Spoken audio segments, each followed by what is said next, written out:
Okay, so in this section, we're going to deep dive into the browser. So this is going to be our first section that we're really going to go deep into. Now, before we do, let's talk about why. Why do we care about this browser section? It is arguably the most boring part of Live. Let me show you how, as a music producer, I organize all my files outside of Ableton. So first, I use the Finder in Ableton. So here's all my hard drives. I have this tower of hard drives over here, and I've foolishly, at some point, I decided it was a good idea to name all of my hard drives based on lakes and bodies of water that have been significant in my life. So 8 Point Lake is near where I grew up. Lake Michigan, Lake Superior, Games Lake is a lake where I vacation sometimes. Lake Nokomis is just down the street. Anyway, you don't need to know that. But so in Michigan, I have this folder called Sample Library, and I have, a couple million samples in here of just stuff. Then in the games drive is just sample libraries. So this is just tons of sample libraries and hundreds of thousands of things. The reason I'm showing you all this is because how do I find anything? How do I want to find a cool kick sound. Where do I go?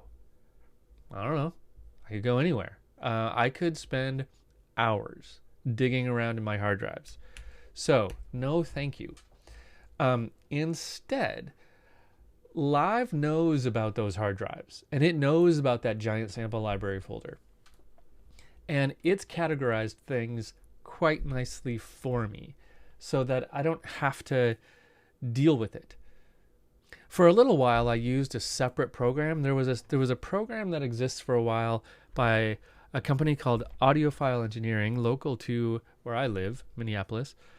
And they had a program called Sample Manager that did all this really cool stuff. It was a librarian program, and it also did some batch processing, and it was really great.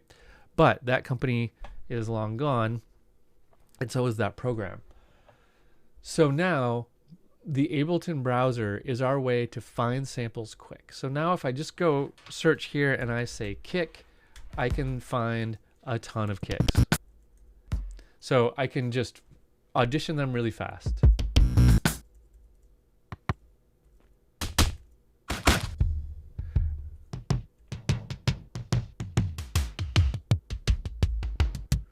And I can just find the one I want. I can even be more specific. I can say hard kick, soft kick,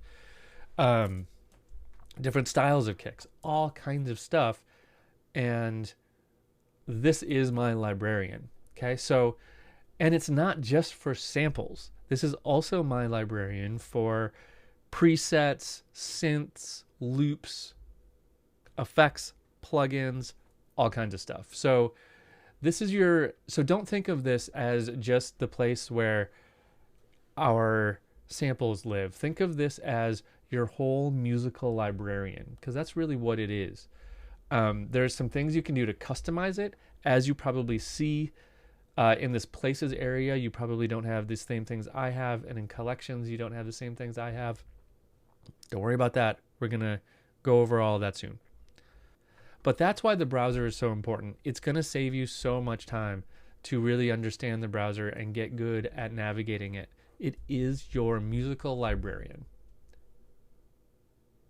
Cool? Okay. So let's go in and talk about how to use this thing.